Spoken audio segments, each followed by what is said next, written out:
Well, But I am so happy to have you here. thank you. Honestly, like, I feel like I've manifested you in so many ways. From the moment that we met, I felt an instant connection with you. Yeah. Noah was saying today, he's like, you can just tell he's a good guy. Hopefully. He's a good man. Yeah. I try to be, You are. try to serve. And I think when you have the intention to serve, I think good things happen. So I think that is the thing. The more that I've gotten to know you and listened to you and really taken everything you share, it really comes from a very genuine place. And I think about just, like, we all have these like deep desires in life, but when you can come from that place, like the purity of your soul, yeah. it's amazing how life really opens up. Yeah, 100%. I mean, well, I used to be driven by a wound to impress, look good, be right, be the best, because I didn't feel like I was worthy or enough. And it got me results, but it left me feeling very scarce inside. Yeah. So I got the external riches or success, but it was almost like it was worse because I got everything I thought I needed to feel loved, but I still didn't feel loved because I was driven to create from resentment, anger, frustration, sadness, loneliness, pain to impress. And then it didn't work. So it took a healing journey of many years to say, okay, I can still use my talents and gifts to create, but I can't come from a place of needing to look good, needing to be right, needing to win. Like, it's got to be a win-win. It's got to be of service. It's got to be of contribution. And for me, it's been a lot more sustainable energy. It's like a renewable energy versus a scarce energy. And that allows me to serve at different levels consistently and feel good. I mean, I look at you and I'm like, you are just, first of all, you're just a powerhouse in the wellness space. And you just have this force field of energy. And I'm like, you really appear as a man who has it all. So to hear you say that you lived in any place of lack, whenever I am inspired by someone, I think the thing that has me the most interested, first of all, even having a podcast, I love understanding like where someone came from and like how they got to where they are, because there's so many people who are living in the energy of lack and scarcity. But by the way, don't even realize it, right? Yeah. So it's like the waking up and hearing these stories. I'm just so inspired by people who can create something from a place of feeling hurt or shame or guilt or fear or whatever it is. So I want to know more about you. Yeah. Well, I mean, my earliest childhood memories was being sexually abused by a man that I didn't know when I was 5. So it's one of my first memories, which was a core wound, which kind of shaped my belief system early on. That we have kind of, not similar backgrounds, but similar backgrounds of sadness and trauma and loneliness and kind of anxiety and stress and overwhelm. My parents, it seemed to me, my memories, my parents fought all the time. And there was not love between them. They loved us kids, but they didn't love each other. So I never really emotionally felt safe at home. So I left home at 13. My brother was also 13. I left home. I begged my parents to send me away to a private boarding school where most kids get sent away. I was like, get me out of here. Wow. I didn't feel emotionally safe. And I love my parents, but it just didn't feel safe to be at home. My brother went to prison for 4.5 years when I was 8. So there was just a deep trauma of sadness, shame, guilt within the family for him going to prison for selling drugs to an undercover cop when he was 19, when he was in college. It was like a whole setup and it was kind of just unfair, but that's what happened. So there was a lot of sadness with the family. And at that time, at 8 years old in a small town in Ohio, everyone knew everyone's life. And so I wasn't really allowed to have friends. And so, because the parents thought I was a bad kid too or whatever, right? Right. Associated with my brother. So it was just kind of like a lot of sadness. I was in special needs classes all through high school, like elementary school to high school. So I really struggled with reading and writing and just remembering and retaining information in school, right? Same for you. And so that was kind of like my just early childhood. And those, as you know, those beliefs influence our behaviors. So I acted in accordance with my beliefs. I'm unlovable. I'm not good enough. It's not safe emotionally. Um, I'm abusable. Look what happened to me sexually. So this belief system shaped the way I acted and reacted. And I always felt like I was in fight or flight constantly. And I was always like running from the pain, running away from it. I didn't want to face it, didn't want to talk about it. So for 25 years, I held on to this secret. And I was driven. So I was running away from something and chasing success to feel lovable, to feel worthy, because I didn't feel that sense of worthiness inside of me. And I thought if I accomplish, then people can celebrate me or acknowledge me, or I can be accepted and have friends. That was kind of the driving force because I felt alone. And again, like I said, when we create from a wound, you can do some powerful stuff, but you still won't feel empowered or feel whole. It doesn't matter how much success or money or girls or whatever it is that you accomplish or get in life. If you're wounded, you won't feel whole, and therefore you won't feel enough, and you'll need more. And that was my life up until I hit 30. I just turned 42 the other day. And at 30, I had seemingly all these different things that looked like success, but I felt so upset and angry with the world. And I think when you live in a life of financial or success richness, but emotional scarcity and emotional unhappiness, it's almost worse than being broke, because you have everything to make you feel safe, and yet you still don't feel safe. You still don't feel enough. You still don't feel like you figured life out. And I think that's a very dark and scary place when you have money to do more options and more bad things. You could really harm yourself and others. And there's kind of four main ways to live life, I think, when it comes to money and your emotions. The first one is being emotionally broke and financially broke. And I was like that for a season of life on my sister's couch. I had no money. I was in college debt, living off credit cards, and I was spiritually broken because I had no direction in my life, and I felt sad, and I didn't have joy. I didn't have that spark.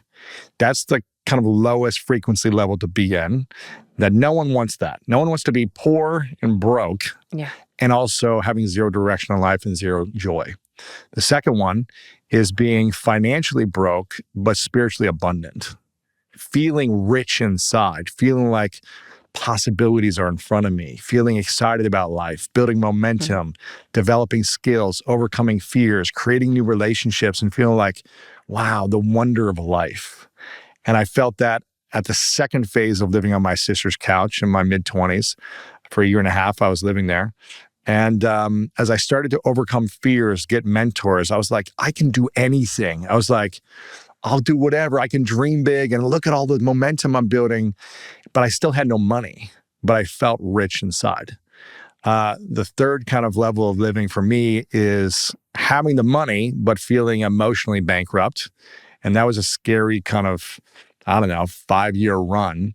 And it wasn't all the time, but it was kind of, I started to live where I needed to protect myself. Now that I have this money, and I felt like people were now taking advantage of me because I had money, the wounded boy in me was defensive still because I hadn't healed. So I didn't know how to navigate holding on to this financial success and the attention. I didn't know. I wasn't ready for it. And therefore, all these things started breaking down, and my ego needed to die, and I needed to heal. And once I went through that journey, I was able to navigate, okay, how can I create financial success and abundance there, and also feel rich and abundant internally? In my intimacy, in my relationships, in my business, with my family, how can I continue to mend these relationships with others and ultimately with myself? And I think that's what I've been trying to help people get to. Is that kind of fourth level. How did you heal those wounds, like through that process? Like what is your work? For me, healing is a journey, and it's a constant reminder of remembering who you are, which is we are whole, we are loved, and we are sacred in my mind. And it's living in accordance with that belief. So if I don't believe I'm lovable, if I don't believe I'm deserving of love or acceptance or I'm deserving of good relationships, then why would I act in accordance with that belief if I don't have that belief? So it wasn't until I was able to truly believe that I am deserving and giving it to myself first, not saying this person needs to treat me better or this person needs to love me or accept me or whatever it is. It's just giving it to me first and really having a different relationship with the little boy in me that never felt lovable, that always felt ashamed, that always felt insecure, that always felt bad and wrong for thinking a certain way, acting a certain way, and being able to have almost like a spiritual journey where I can reflect and can reconnect with that boy that's inside of me still. Just like you have a little girl inside of you still. And sometimes that girl can feel scared.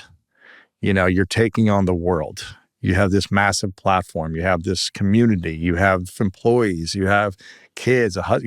It can feel like, how am I supposed to navigate and manage all of this all at once? And everyone's pulling at me. And how can I do this? I'm just a scared little girl sometimes. And sometimes we need to be the adult in the room that says, I got you. And give that love, that affection, that moment of you are safe because I'm going to take care of you. And as adults, you know, as an adult, sometimes I didn't take care of me emotionally, mentally, and spiritually or physically. And therefore my behaviors were not matching a new belief. They were stuck in an old belief. And for me, it's a constant journey and a reminder that I'm enough and I can love and accept myself. And I can create healthy boundaries with others if I'm not getting what I need. And as long as I give it to me, then I'm going to be fine. So it's continuing to show up for me and act in accordance with my behaviors with a belief that says I am lovable. But if I'm saying, oh, I'm lovable and I'm deserving, but I'm treating myself like crap, I'm eating horribly, I'm doing drugs every day and hurting myself, then I'm out of alignment with that belief system. So I need to hold on to the belief. My behaviors need to match that and just be in alignment. It doesn't mean I have to be perfect, but try to be there as frequently as possible. I love hearing someone's process. And first of all, I was nervous to do this. And Why? I was like, I kind of had that conversation with myself. I was like, why? Like, why are you feeling nervous or unworthy or just, it's interesting. I find that the podcast reveals that to me often with certain guests. And Why just being honest. Like you feel nervous sometimes when you're interviewing certain people? I think it's more just like the pressure where you feel like, oh God, like I want to make sure that I'm on top of my game. And you know what I mean? Like prepared and put together exactly. and all these things. And I also don't necessarily find that is where my gift is. Like that, like my inner genius is not sitting there and strategizing. Like it's really funny because I have my team, like I sit with Dylan and we talk through and we kind of just prepare something. I don't think I've ever used these, but it's like you have a backup in case. It's a security blanket. I have once when things were not feeling like in flow. Okay, let me get back to the question. Yeah. Whatever it is, but I think it is something that still comes up for me, and I'm definitely facing it as I'm like working on something I've never done before, where you're kind of like the self-doubt comes in and you're just faced against yourself. Yeah, I know that feeling. Yeah. One of my biggest fears as I got into my 20s was public speaking. Wow. And was sharing my voice because I got laughed at a lot when I was in school because I couldn't read. So the teacher would ask us to read aloud in front of the class. I don't know if you remember that. When they do that. Yeah. And so you just see like really smart kids who can read perfectly. And then I would get up there and I'd stutter and I'd stumble and I'd be sweaty. And kids would just kind of laugh when you can't read basic words. And so I would always be the one who'd be like, and I'm going to go to the bathroom during the reading session. I'm going to try to get out of this because it was so humiliating to get laughed at by your peers when you feel like you have no friends already. So it was very like a scary thing. And it might sound silly now, be like, oh, I was worried to read in front of people or to speak in front of an audience. And it really crippled me for my whole life until I was in my mid-20s living on my sister's couch. I got to the point where I was just like, I feel like I doubt myself everywhere. I had a dream to play football. I got injured. And then that was the only plan that I had. I had no backup plan. And I didn't think I had other skills. And so I had a lot of false confidence without anything to back it up. And my injury was like, well, I can't even be athletic, which is where I got my acknowledgments from, like my validation. So I was like, I'm back to being like a scared little boy on my sister's couch with no money. What do I do? And I got to a place after months of being there, kind of like depressed. And I was eventually like, I got to figure out something in my life. And I knew that speaking was something that I wanted to do, but I was so afraid. Me too. So afraid to just have people laugh at me or just not look smart or whatever it might be. Mm-hmm. And I met a mentor who was a public speaker. That's all he did. And he said, if you want to overcome this fear, you have to go all in on it. And there's different ways you can do it, but one of them is Toastmasters. It's a public speaking class. It's $100 a year. It doesn't cost a lot. And you get practice. And there's clubs all over the world. Wow. So I joined a club literally that next week. I went and researched, how do I find a club in Columbus, Ohio? And I went to 5 different local clubs the next week to just test it out. And I found one that scared the shit out of me. And I was like, this is the one for me. Everyone was like a professional. People were like written books and they were like all in suits. And I was like, I'm so terrified. I need to be here. And I went every week for a year and just humiliated myself and was horrible until the end of the year. I started to get better and better. And I started doing free speeches, then workshops. And I started to build a belief inside of me, oh, I can do this. Mm-hmm. Like, look, I'm getting different results and I'm feeling more confident. Now, here's the funny thing, because I was able to like get to a certain level with a small group in local Columbus, Ohio. But then I wanted to expand it. And I started to get on bigger stages as I started to kind of build my personal brand and build relationships. And for maybe 10 years, I would be on big stages. I would start making a lot of money eventually doing speaking, but I'd still be nervous.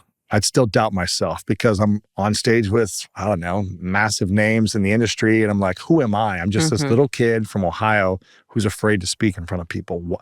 So this insecurity, this self-doubt would creep up. And there was something that I learned from a couple of people that helped me overcome that self-sabotage or just insecurity of believing I'm deserving of being on stage and believing I'm capable. It's really helped me today. It's something I did when I walked in this morning. It's something I did, the press I did before here on live TV. And I do it every time I'm doing a podcast. If I feel like someone big is coming on, right? And I might feel a little insecurity or like, am I ready? Or do I have some nerves?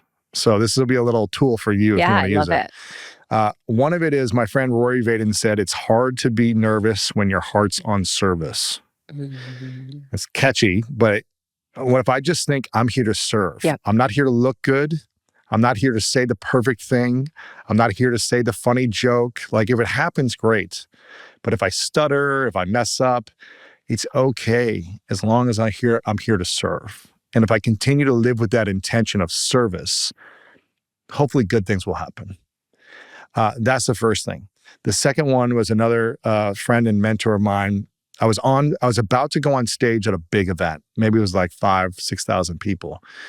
And I was like really nervous. And I finally got good where I wasn't nervous the week leading into a speech. Yeah. Like it used to be like a week before I was like, I got to prepare and I got to do all these things and rehearse. And I'm like stressed out for a week. And it's finally like, okay, I'm not nervous until like the morning of. But I was like, why am I still nervous? Like I've been doing this for a decade now. I'm making good money doing this. Like, what is wrong with me? And I was kind of frustrating myself and beating myself up. And I called my friend and he said, you still care too much about what people think about you. You're so worried about looking good and being put together and making sure that you impress people. And so therefore you're going to feel the nerves and you're going to feel more anxiety. Now, we want to look good. We want to impress. You don't want to come up here like a slob, right? You like look that. Put together. Totally. You got complimented on your shoes this morning. You got all, you're putting stuff together. It's important. But to help minimize that fear of anxiety or I'm not enough or whatever it might be, Just say, my intention is to be of service. So I said to you, and I'm here. My intention is to be of service. I got 4.5 hours of sleep last night. I know I'm like probably got bags on my eyes. I'm a little tired. This is my book launch day. I got a lot going on. I'm traveling right afterwards. But I'm just like, my intention is to be of service. Mm-hmm. And if I don't look perfect, it's okay. It And as is. long as I give, I'm going to do the best I can do. That's what helps me get out of my own way. But what I've learned is I get this it's like nervous excitement / questioning certain things. But instead of I used to be like, okay, I need to work through this. I'm like, no, I don't. I actually use it, and I allow myself to feel it, where before it was like, I have to get rid of this. And I'm like, but I actually don't. And I ground deeply in a meditation before and a prayer. I always go into the bathroom and I say a prayer, and it helps me get out of my own way. What's the prayer you say? I say, it's a prayer from A Course in Miracles. Where would you have me go? What would you have me do? What would you have me say? And to whom? And then I just rub my palms together. I take deep breaths and I ask, show me, guide me, use me, and allow my purest love to move through me. That's a beautiful And it prayer. always helps. It's so crazy what happens when I do it, because I feel the divine. Wow. I feel this power that supports me and still lets me feel some feelings of feeling like that girl in class who was terrified of, getting called on and then did and didn't know the answer. And sometimes it's almost that, right? Where it's like, well, am I going to know? And then I'm like, well, actually, that's not why people listen to me. They listen to me because I am the girl who will mispronounce things, don't know everything. I'm not trying to be necessarily an expert in every single thing. And just the giving over is what has me here. Yeah, it's beautiful. And it has me move through all of the stuff. That's a beautiful process. It's a beautiful process, and being with it instead of allowing the same I had a belief system growing up as well. That was, first of all, I was one of the unlucky ones. It's only rich people are happy and really experience the success and fulfillment of life. And with that mindset, it's crazy how much that shaped, the majority, right, of my entire upbringing. Yeah. Until I moved to New York and was like, holy shit. That's not the story. Yeah. That's the story I've been feeding myself. Sure. So, I think about your book, right? That Make Money Easy. And I'm like, well, wouldn't that be, I think about all the things that Has money been hard for you growing up? Was it hard to understand, or what was your relationship like growing up? So with money? Yes, I grew up in a household that we were poor and we never really had the things. And my parents both worked several jobs to make ends meet. So it was that scarcity mindset and always feeling like we never had enough. And I was also ashamed of the house that we grew up in and that I didn't have the clothes that I wanted to wear. So I grew up thinking that it was hard to make money because that was the energy in my home. And then it's very interesting because I don't feel that way at all. I actually believe this. I believe you can make money easy. So when did it start to shift for you then? What shifted inside of you where it became easier to make money for you? When I first got a job when I was 12 and I started babysitting, and then I started working on a farm and picking strawberries and weeding a farm. And then I got a job at a pizza shop and I was working at the front desk. And then I was such a hustler who was determined to make my own money. So I didn't think it was easy to make money because I was Working grinding. hard, yeah. And by the way, I still have that inside of me Yeah. where I have to be like, you don't need to live your life like you're surviving. Like you can thrive in what you've built. Do you feel like you're in survival mode still sometimes internally around creating and trying to keep generating a certain level of money? I don't feel like I'm in survival mode. I'm in give over mode. I'm in like release, like clearing and aligning and allowing Wow. abundance to flow.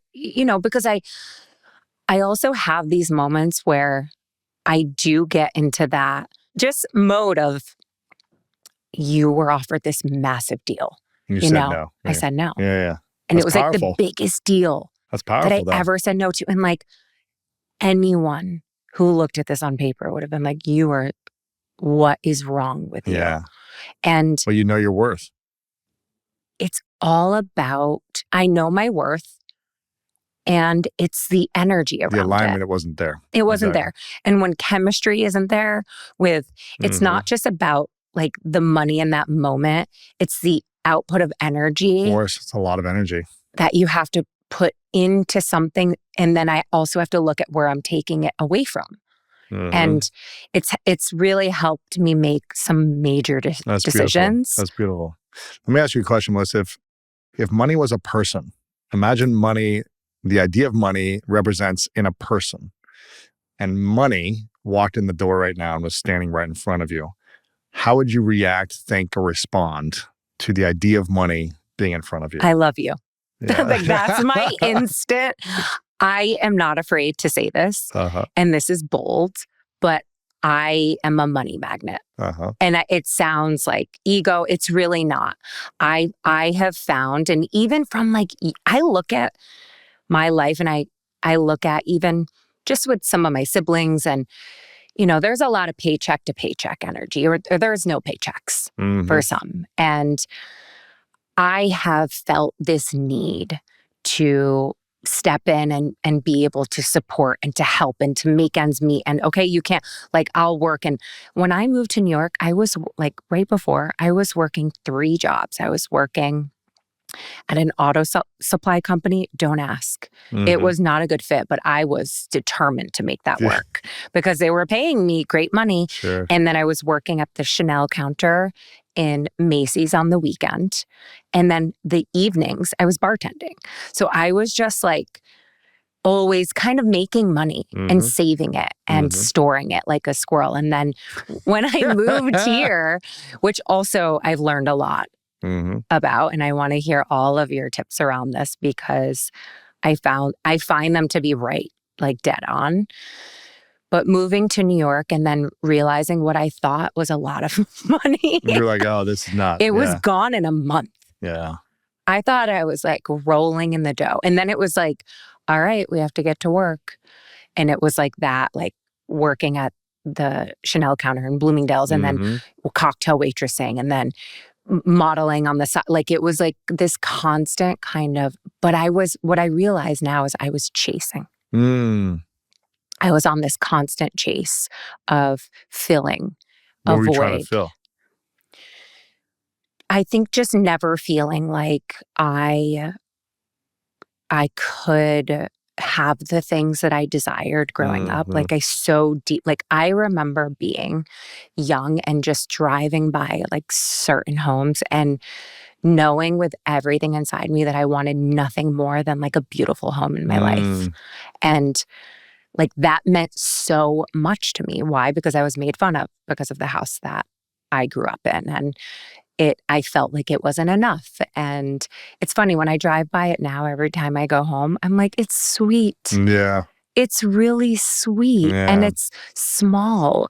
And there was one bathroom for, 5 kids and my mother, but I'm like, it's amazing how my relationship has changed with it. That's interesting. So how do you make money easy? Like, give us the formula. The first key is to understand your money story and the wounds that have shaped the meaning behind what money is for you.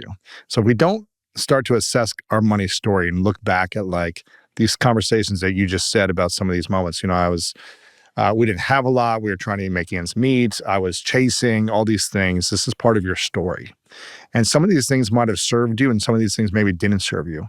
And the goal is to see, does my money story and maybe the money wounds that I have, are they still inside of me today, these wounds? And if I get taken advantage of, do I feel triggered emotionally based on this wound? So I used to steal things from stores when I was younger to get attention. I had someone steal money from me, and it was really like a wound for me because it was all the money I'd saved up. I had to pay at one point when my brother went to prison. I had to pay to join a club for friends after school, or for kids after school that created a club. I didn't have friends. They made me pay $5. And they said, you can either answer questions. There's two ways to get in this club, this kids. You can either answer questions correctly or pay $5. I said, I don't have any money. What's the question? They asked me the question. I didn't know. So I felt stupid because I didn't know the answer. Then I went home to my mom and said, I need $5 to go have friends, essentially, to join this club. She looked at me just kind of sad, probably not because I didn't have any friends, but sad because she didn't have any money to give me. So she said, let's play a game. Why don't you go on the couch and open up the cushions and see if we can find some loose change? We found enough loose change in the house. She put it in a shoebox. I took the money to these kids to join their club in like their parents' basement after school or whatever. And I give them the money, and then they're just hanging out by themselves in the corner, and they still don't hang out with me. So I'm not smart enough to have friends. The money to have the friends, they still don't want to hang out with me. So it was a wound that stayed with me based on a belief system, right? And so whenever I felt taken advantage of around money, once I started to have it from people, I felt, I don't like this feeling. So I had to start learning how to heal these money wounds and take myself to money therapy, as weird as that might sound, and really start to navigate feeling emotionally safe inside of myself again, because I never felt safe. I was chasing to find something, and I was running away from the past. So I was always creating from an insecure nervous system, not a secure, whole nervous system. So that processing of the story allowed me to create a more sense of inner peace within me as I'm navigating life. And our money story influences our money personality style. So we may, you even said it. I was, working my butt off, and I was a money magnet, but then I was like a squirrel with nuts and just kind of like stash it away. And this is not a right or wrong conversation. It doesn't mean saving all your money is a bad thing necessarily. But if you're doing it out of a wound, then how is that serving and supporting your feeling of richness, your feeling of abundance, your feeling of inner peace as well?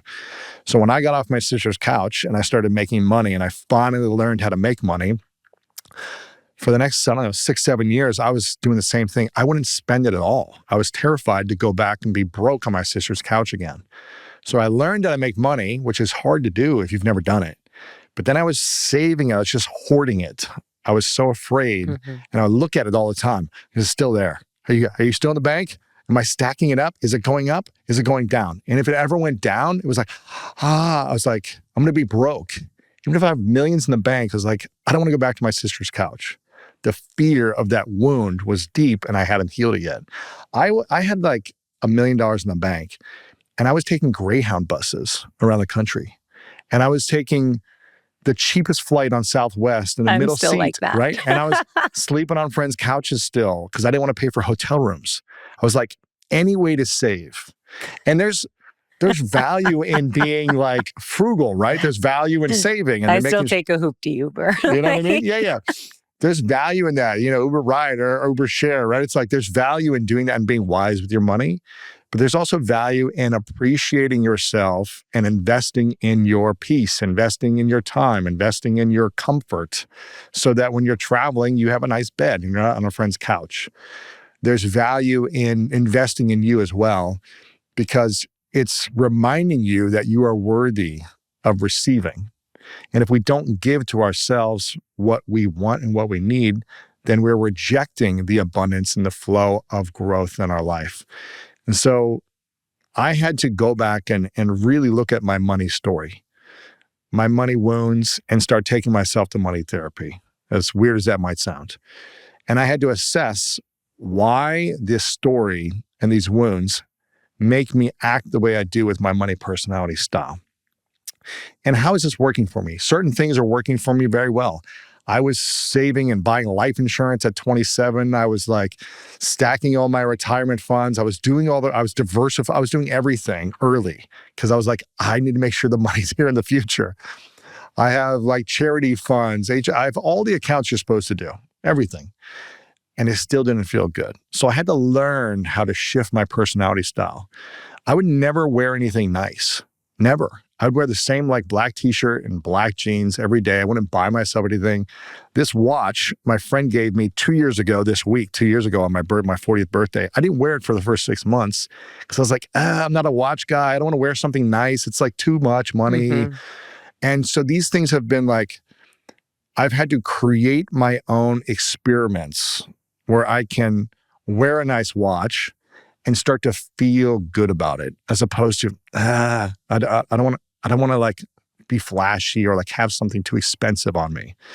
Part of me designing this ring, this wedding ring, I just got married 6 weeks ago, was I was always like, you know what? I just want a very simple like ring. It Let me doesn't have to see be it. flashy at all.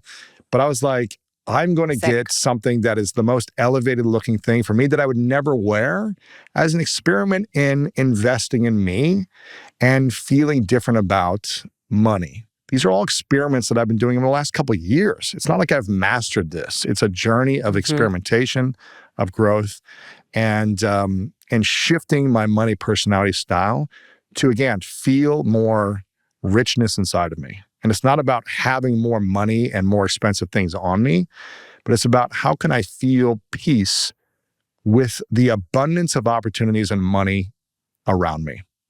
How can I feel more secure when money comes and when money goes?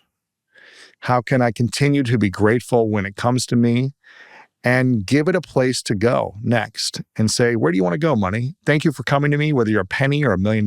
Thank you for coming to me. Do you want to go in a bank account? Should I give you away? Do I want to invest you in my company? Do you want to go over here? Like, where do you want to go? Giving it a direction and almost having like this internal relationship and conversation with money. My friend Ken Honda says, when money comes to you, you should thank it. Thank money. You don't have to worship money, but you can say thank you. And you said, I said, if money walked in the door right now, you were like, I would say, I would love you, And I asked someone in their 20s, who's a friend of mine, their late 20s, I said, you're at a restaurant and money walks in the door. What do you do? And they said, I would run to the bar and hide. And then I would talk bad about money behind its back and gossip when it was in the room. Then when it came up to me, I would act like I'm its friend. Then I would use and abuse money, and then I would ghost it if it reached out to me. Sounds like your 20s. Right? But I was like, man, that's a really unhealthy relationship. And they were like, yeah, I know. And I go, imagine if that was a friend of yours and you treated them that way. And when they came in the room, you hid from them. You talked bad about them behind their back. You used and abused them, and then you ghosted them. That would not be a fun relationship. And they were like, I know. And I said, so we've got to start healing that internal relationship so that you can have a healthier relationship with money. So you're not as afraid of it anymore. Because if you're afraid of it and treating it poorly, why would it want to come into your life? Why would a friend want to come to you if you ghosted it all the time? It wouldn't. It would stop coming to you. And if you want to create a more abundance, then you have to shift your relationship with money. It changes everything. Mm-hmm. Do you have any money wounds currently? It's funny because David Guillaume said something to me, and he, was sharing a lot about my business, and he was like, easy, you should have 1 million members. And I was like, that sounds like the dream. Sure. A But million he was paid like, members. That's a lot of but members. he was like, I want you to start breathing and bringing this energy into everything that you do. And it made me just take a step back and think about how, like, my relationship to money. And it's funny because it's one of those things that I don't necessarily give a ton of energy to, but I feel like a natural flow.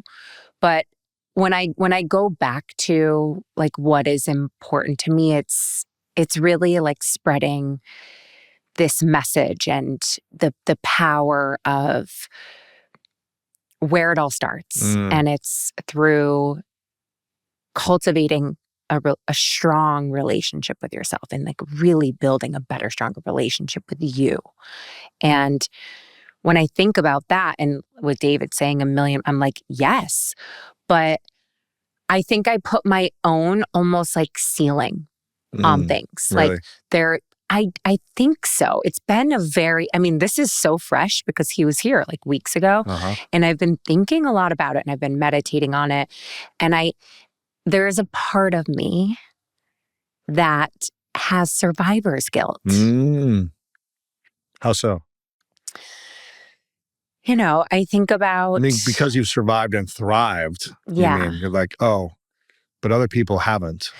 Yeah, I think it's a lot with like family stuff for me and Yeah, I know that. just thinking about, like what's the first thing that I did? Like what's the first thing you do when you like have the money, And the first thing that I knew that I would do was take care of my mom and to get my mom her dream house. And then there is this feeling of like, okay, but then there's my dad and then there's my sisters and then and I love giving. I'm a huge giver, but I'm also a fixer. Yeah. And There's a difference between giving and like holding someone back from also like their own growth and their own journey, right? And fixing the problem as opposed to allowing them to grow in their own journey. And the balance of like, how can you be a support system without solving every problem for someone? And that is like the space I've been in for a while now. And it's hard. You probably don't want to see people suffer you care about or struggle or be in stress. And you just want to be like, oh, this will solve it. And maybe temporarily for a moment, but it doesn't. And I think that's kind of been the biggest awakening for me. And in Kabbalah, they call it the bread of shame. It's like giving and giving, but the person's not really receiving. And how does it make you feel when you give and someone isn't able to receive? Honestly, I get really pissed. I get so fucking annoyed. And like, I could sit here and be like, no, it's, I'm just like, how do you not see it? And that is it the lack of gratitude or is it the lack of like, they're evolving or stepping into like more peace when you give? What is it? I think it is mostly being able like the inability for people to look at themselves and to go in, but I'm really, really working on this because I don't want to be judgmental with that. Yeah. And like just finding true acceptance. It's so painful. Oh my God. Like, well, more money doesn't heal who you are. It reveals who you are. And it reveals more of like what's inside of you. Oof. You know what I'm saying? Oh yeah. And it's whatever's inside of you when we're applied with pressure, it's going to reveal that. I don't know if you ever watched Wayne Dyer, if you ever saw his stuff. I never got to meet him or see him like live, but I watch a lot of his clips now. And he used to do this speech where he'd go on stage with an orange. I don't know if you ever saw this. No, I've never seen this. And he would say, he would ask the audience, like, if you squeeze this orange, what comes out of an orange when you squeeze it? Orange juice. Orange juice. Does grape juice come out of an orange? No. Does apple juice come out of an orange? No. Does watermelon juice come out of an orange? These are the questions I can handle in school. Yeah. I'm like, ask me those. I couldn't because I'd be like, I don't know. There's seeds in there. I'd be like, I just get scared. By the way, I did that too. The too. most basic stuff. Me too. And they'd be like, it's so simple, Lewis. And I'm like, but I don't understand it. That's happened to me. It's that pain when you say that. That's one of my biggest pains. I don't understand. And you're like, it is so simple. I'm such an idiot. How did I not see that? And you're in this fear loop, right? And so anyways, when you squeeze an orange juice comes out. You got it right. You get a gold star, right? I would have got it wrong. But that's what comes out, orange juice. And then he would say something like, when you when someone applies pressure to you or life applies pressure to you, what comes out is whatever's inside of you. So if you are angry, resentful, victim, pissed off, unworthy, unlovable, if you're applied pressure, you've got to pay bills, you don't have the money, someone cuts you off in traffic, someone triggers you emotionally, whatever's going to come out of you, squeeze it, it's going to come out. That energy, that lack of love, that anger, the resentment, that unworthiness is going to come out because you don't have the emotional ability to handle the life stresses. You already have a weakened immune system, a weakened nervous system, and it is filled with fear and scarcity. And whatever your trigger trauma is, that's what's going to come out. And I can look back on my life and put my hand up and say, yeah, anger came out a lot. Resentment came out a lot. Judgment, jealousy, all these things came out a lot because that's what was inside of me. And it wasn't until I learned to forgive myself, first off, and look in the mirror and say, okay, this has been a part of my life for a long time. It doesn't mean I also didn't have love and joy and passion as well. But that's not what comes out when you hit a trigger. When the wound is poked in your psychology and your emotional wound, that trigger, that's when those emotions come out. And so for me, I had to start looking at my life and saying, man, something's off. This isn't working. When I started to make more money, it revealed more of the trauma. It didn't heal me. The money didn't save me. It revealed more of what was inside of me. And that's what people need to learn. You can't just give someone a lot of money with all those wounds. It may help a little bit of certain things, but it's going to reveal more of who they are. Oh, that is so good. Oh my God. When you just said that, I felt, I was like, if you squeeze me right now, like what would come What out? comes out?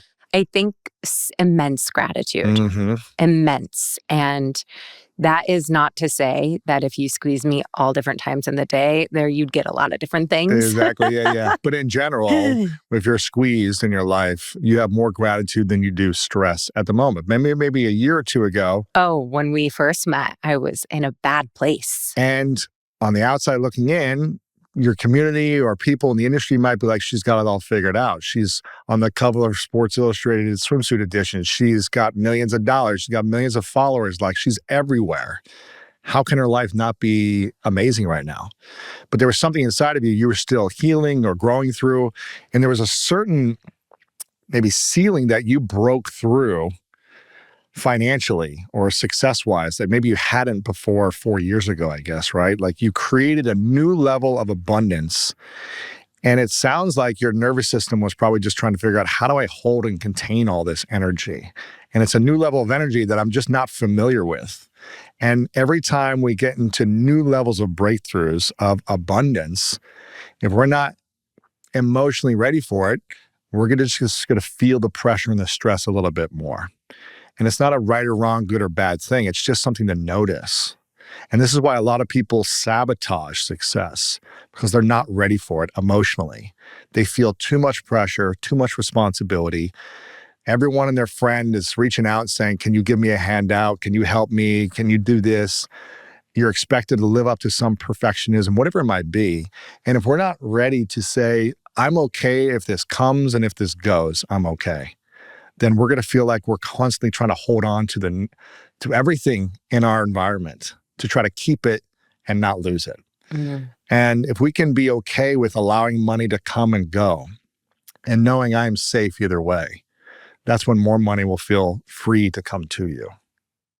Oh, I remember meeting you so vividly. First, Gary Vee was like, Lewis? And I'm like, hi. Like, it was just so funny because I was in such a different just headspace. I was going through so many things, and to just like bring myself back to that place. That was a year ago. That was a year ago. Yeah.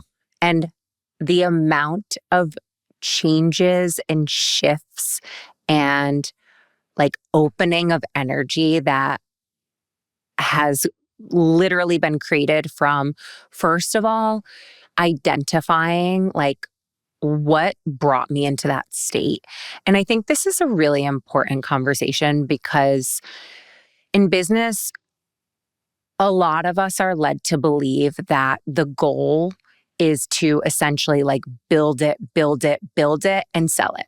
And that is the key Then you've to, made it. Yeah, yeah. right, to making it to success. And I, I shared this with you. I had brought on just a small group of minority investors. I maintained majority ownership because that was really important to me. But it got to the point where I had to really look at like why I wasn't feeling creatively fueled, having board meetings around like growth strategy and growth mindset, but like in a very strategic analytical mindset, which wasn't creative. It it felt forced. it was forced. Yeah. And identifying it, which is so painful because you feel like you're letting people down. Yeah. But then just being really honest with myself. Mm-hmm. And it was such a moment of an awakening for me because I had to really just kind of bring it back to my why. I'm like, why am I doing this? Mm-hmm. Like, I started doing this in my living room. Never in a million years did that younger version of me ever really think that I would have been able to generate the amount of financial freedom and success on my own. And I mean, that's a whole other conversation because people are like, well, you're married to Noah. And I'm like, hold on a second. Let's like bring this back. Yeah. That's a whole other podcast. But to be able to really get like down to the seed level of like why I do this is not focusing on money. It's not for me. It is this feeling. And it's always been about this feeling that I feel when I share from this place of knowing that this can change the way that you look at yourself. Yes. And when you change the way you look at yourself and your relationship to self, it's incredible how your entire existence and world starts to shape and completely change around you. And I had to really just peel it all back and simplify it to the feeling that when I first started. And Which the is feeling, what feeling? Feeling so excited when I wake up in the morning for no reason other than I love to give. From the depths of my soul, I know that is why I'm here and sharing in my way and the way that I do it, not the way that anyone else does it. Because it's so easy to look at models and business plans and this and be like, well, if you apply this formula and this is how this person did it, that shit's never worked for me. And when I do that, everything goes down. And to just be in the space of not feeling weighed down by energy of what other people think and are kind of guiding you to do. And by the way, I have no regrets. I'm so happy and proud of myself that I did that. Because now, first of all, I'll never question it and never say never. Who knows? It may be something that happens years down the road, but I know in this space right now, the only way that I can have anything flow with ease is from being here. Yeah, and just your energy, even talking about it, you were like, I was excited for waking up for no reason other than just being excited. And that's just, you had this richness and abundance within you. You're like, I just want to like create and help anyone who wants to watch in the way that I want to do it. That's exciting for me. And no one else really did it the way I did it. And so I was just alive inside is kind of what I'm hearing you say. Absolutely. And that's abundance. And I'm sure you had money still, but you weren't like making the money that you have now. But you had richness and abundance inside of you from that excitement, that creativity, that passion. And that's what I think everyone needs to be getting to if they want to see the external abundance as well and feel good about it. Because you were feeling good for what you were creating every single day. You were like, I don't care if it's 1 million people or one person, I'm going to go out and do my thing and help someone. And that energy made you feel abundant. And that allowed you to attract more physical energy as well, the material energy as well.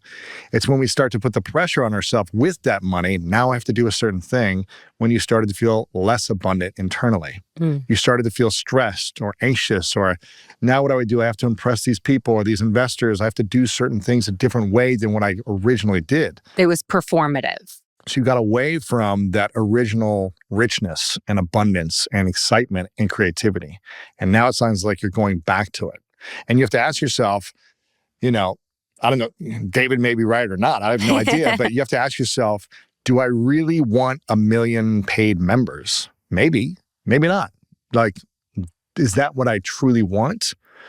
Or do I want to show up every single day excited about life? And if it's 100,000, 500,000, 1,000, 1 million people that are a part of it, I'm happy either way.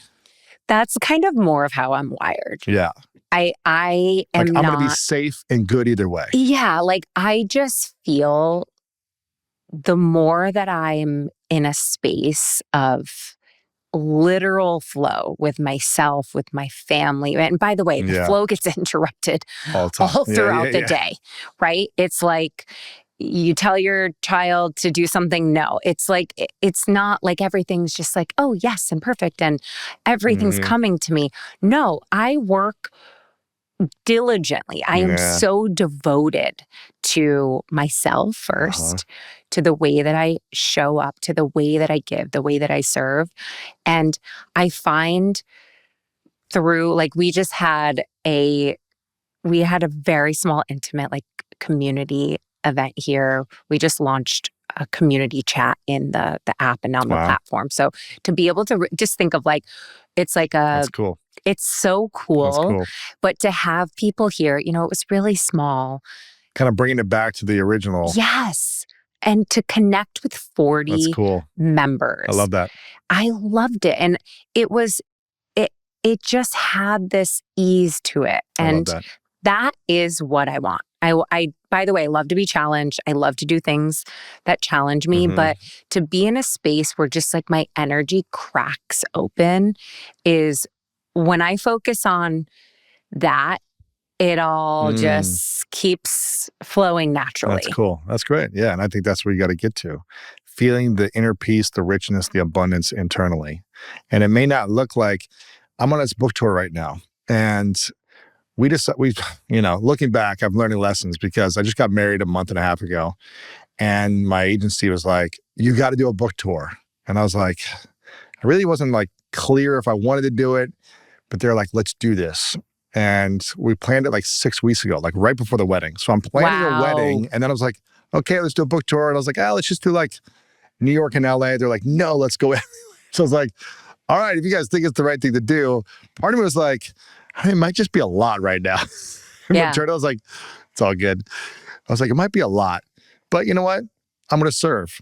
And the same week I launched the book tour, like 7 other people like announced the book tour in the same week, right? And I was like, oh, but they're announcing it 4 or 5 months ahead. Mine is in 6 weeks. And do I have enough time? What if people don't show up? What if we don't sell out? And half the venues aren't sold out. And originally I was like, it doesn't feel good.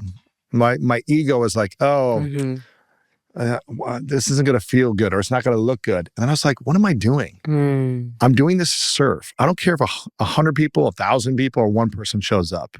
I'm going to go and I'm going to add value to whoever wants to show up. And once I started to shift that energy, I was just like, it's all going to be good and it's going to be fine. And it doesn't need to look a perfect way because I'm here to serve. And I planned this thing last minute, so it's not going to be perfect. It's not going to be these things, but we're going to have fun. And I think bringing back that energy of just like, I'm going to have fun. I'm going to meet people afterwards. We're going to go around the country and enjoy it. That has brought the joy back. And it's not about like, we need to sell out arenas. Otherwise, what am I cancel the whole thing? It's like, who cares? Have fun. I love that. If people are to show, they won't show. You just keep showing up and adding value.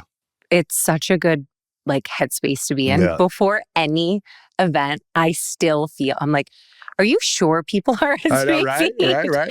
It's very weird, to have that feeling of is anyone People to come up. actually coming? Speaking of that, have you started doing the events that we talked about? I was waiting for this. Have you started doing it yet? So, because when you were on the show, you're like, I really want to start doing these events. I've done some like speaking things, nothing to the magnitude that I was like talking to you about, because I had a very clear awakening on the thing that I'm working on right now.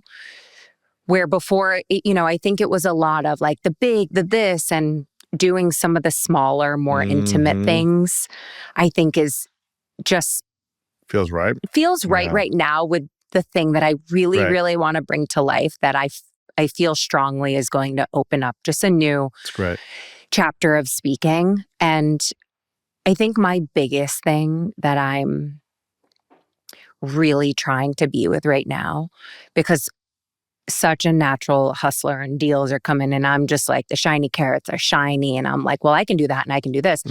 It's really doing less. That's key. I'm in the space of less is so much more. Yeah. My no's are very strong. I get like an immediate visceral reaction. I mean, we were down the road of planning this huge event and then something. You said no. After my meditation, I recognized it was my ego that felt, while I'm in this process of working on something with my head down for a good like 5, 6, 7 months, it felt like I needed to stay relevant. And it sat, I'm just like, I'm icked by myself. Like, I'm like, that is gross. Like but to be able to see your own stuff and to be honest with it, it's what has me just continuing to grow, because my ability to do that is so strong because of the work that I do. Yeah. Instead of trying to like gloss over and still do it, and it canceled it. So I was really proud of myself. That's great. And doing something like 40 people, 40 people meditating, moving, speaking motivationally. That's beautiful. It just feels more like I know in this very moment where I want to put my energy. That's beautiful. That's great. And it's a good thing. It's good to be able to recognize like why you're doing things, and also like the energy that it will take from me to not be able to really finally do this other thing that has been brewing in me for years and years and years. Yeah. So That's great. That's a win. Not doing the big thing is also a win when you feel like it's bringing you back to peace and abundance inside of you. It is. If you're doing it out of a need to like be relevant, then it's probably not the best energy you're doing it from. I don't need to do that. Like, I'm just like, for what? If you're doing it because you're excited about it and it's an adventure, then that's a different energy. Totally. And I know when I'm in that, and like that is what makes me the most alive. Yes, so just that's great. Congratulations. Yeah, thank you. Excited. Because I want to focus so much on bringing community together. It's incredible what happens when you're, like I'm sure when you have these arenas or even whatever amount of people in a room, like how their energy all connects. Yeah, it's like, powerful. It's powerful. Very powerful. And we have such a strong New York City base that I'm like, I'm here. Yeah, that's great. And to be able to see where you want to give without depleting. Like that's where I'm just like, pay attention, because I'm such a giver and I think I can do everything. It's like, don't drain your energy. Yeah. No. That's great. Congrats on that. Thank you. Congratulations to you on your marriage. I love your wife. She's amazing. I love your relationship. She's beautiful. She's beautiful. Beautiful soul. Beautiful soul. You two together, Thanks. When you proposed, I watched it. I was so many of your views. It was just so amazing and you did it on a stage too. I did. Here's the funny thing, because I was going to do it just me and her. That's what I was thinking the whole time. I was like, I don't want to make it a scene. I don't want to do something in front of other people. But then I was just like, who cares? I'm going to do it. It's gonna be fun, and it's going to create a moment. And I was like, it'll be a moment where I can share with her family, my family, because they were going to be there. So I was like, as opposed to doing it on my own, I wanted to do it kind of just private, me and her, and just have like our own little moment. Yeah. But I was like, I think this could be cool too. So it's either going to be no one watches or everyone I watches. loved it. But also with Yeah. what you both do, like it Yeah. was like you guys are both comfortable, Yeah. It was like kind of, being in that space. it was So fun. I mean, it was nerve wracking, but it was, because I never thought I would get married.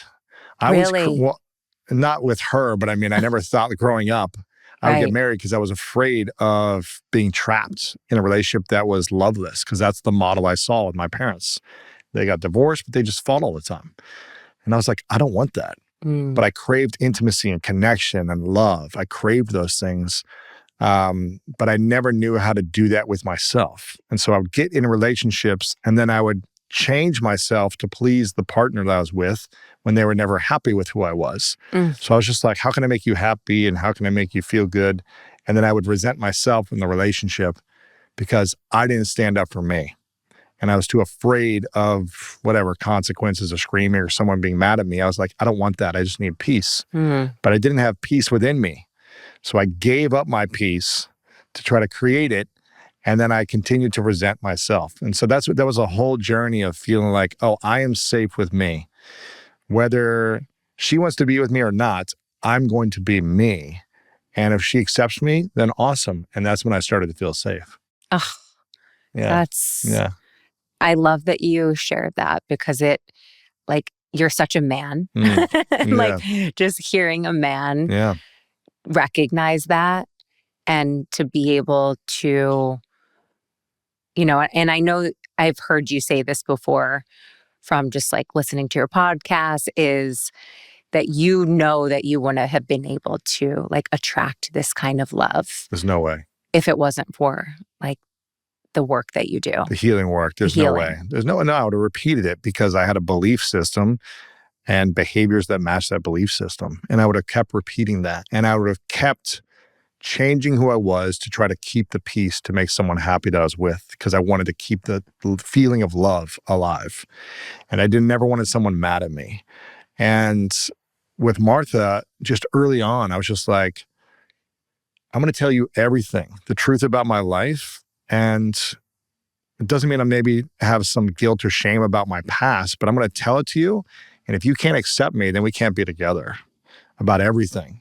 So if you're like, I can't believe you said this or did this thing or whatever it is, like, if you can't accept my past, then we can't be together. And if I can't accept you for your past or your career or your decisions or your beliefs, then I shouldn't be with you because I shouldn't try to change you at all.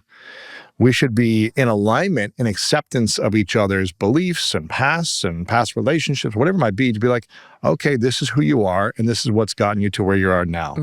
I fully accept you. It doesn't mean I have to like everything, but I accept who you are. I'm choosing to accept you, and I'm not trying to change you in any way.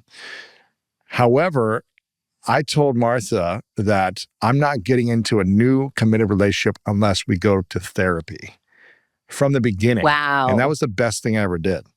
Because it wasn't because something was wrong or bad. It's a beginning of a relationship. Right. But I was like, I want us to clear everything, to have all the conversations up front, not wait 2 years down the road and act like everything's good, and then get into the tough conversations. I want us to have these conversations and make sure that if there's any disagreements, we create agreements around the disagreements so we're not fighting. I don't want fights. We should not fight. We can disagree, but then we've got to come to an agreement, and then there should no longer be a disagreement around that thing. Because now we agree on something. We talk about it, we address it, we create alignment, and now we have an agreement. And therefore, that thing should never stress us out. And every time there's a new stress, we talk about it, we figure out where can we agree, and we have alignment. And so we don't need to fight. And it's a beautiful thing. Again, it doesn't mean we have uncomfortable conversations, but it's like there's no need to fight at each other, change one another, because we're both doing the work. I'm laughing to myself because I have tried to change everyone I've dated. Right, sure. Sure. I can fully own that. Even Noah thought I could change, and then realizing that the more that I pushed, the more that they pull away. They push you back. Yeah, yeah. Forget it. No And one then likes that. No one likes no one likes that. And also, I think just getting to a place of like, I'm not his teacher. You know what I mean? No. Like, I'm not here to be like, and no, be Yes. the example. Yes. Show up as, maybe inspiring him in one way without telling him. 100%. And that has really done wonders. That's I great. will also own that I'm still working on it. 100%. Yeah, 100%. Yeah. It's still something that I'm like, I deliver things differently now. That's good. Less That's good. passive aggressive. And David said something. David, getting a lot of shout outs here. David said something to me that, wow. What did He say? said it's not what a woman says when she's angry. It's her. You have to soften your face. Yeah. I was like, I've never heard that before. That's true. How good is that? Yeah, it's the delivery. It's the delivery, but like not like a Yeah. nasty face. And I was No, like, not a oh, judgmental shit. face, because you can feel that judgment. I do the face. So Yeah, you're like, now I'm like, I like tried it with my son where I was like saying something, but it was really Without the judgment. Yeah. without the judgment. I could just keep going with you, but you For have a sure. flight to Yeah. catch. Yeah. Such an honor. You meet a lot of people in this space, but I just have to say that you are like, what you see is what you get. And it's really just a breath of fresh air. And I really feel this deep desire of service, and you love what you do. And it's just, Thank you. I admire you for that. I appreciate it. Thank you. And everyone needs to make money easy. So most people make it hard. And it doesn't have to be. It doesn't have to be hard. And really, this book is not about, investing. It's really not even about making money. It's about what you said, which I think is really cool, is how do I feel excited about my life? How do I create from a space of joy, freedom, creativity? And when we live from that place, that is creating and cultivating abundance within us. It's creating more excitement, joy, peace within us. And when we create from that, we will manifest those things in our life eventually. They'll come to us and they'll feel exciting as well. So I want to make the whole experience easier for people. I think it's amazing that it's so, like when I realized the title, I was like, wow, I like didn't, I'm like, it felt like, I don't know, unexpected, because you think like in the wellness space this, but I'm like, no, financial freedom it's a huge. Well, it's the relationship. Most people have a wounded relationship with money. They have a scarce relationship with money, and they feel insecure when they don't have it and when they have it. And so the goal is not to make easy money. It's to make your money easier and to make it easy, feel easy, not feel stressful or anxious or like I have to hoard it or I have to like work so hard to make it and then I'm still broke. It's like, how do we live a more peaceful, abundant life? And how do we shift our relationship with money so we feel more whole when it comes, when it goes? I love it. It feels so much lighter than a lot of these books around finances and money. Like it's sometimes they're like book. Very like heady or it's an energy book. No, it's an energy book. Yeah. And by the way, I literally feel it. Good. Like it feels like it's very strong energy. Yeah, that's good. I'm happy to hear that. Thanks for having me. I appreciate it. Came from you. Thank you for being here. Good luck on your tour. Thank you. Where are you going? Going to Boston tonight and then Nashville, LA, San Francisco, San Diego. Wow. Yeah. It's going to be amazing. I'm excited. Good. Thank you so much. Thanks for having me. Appreciate it.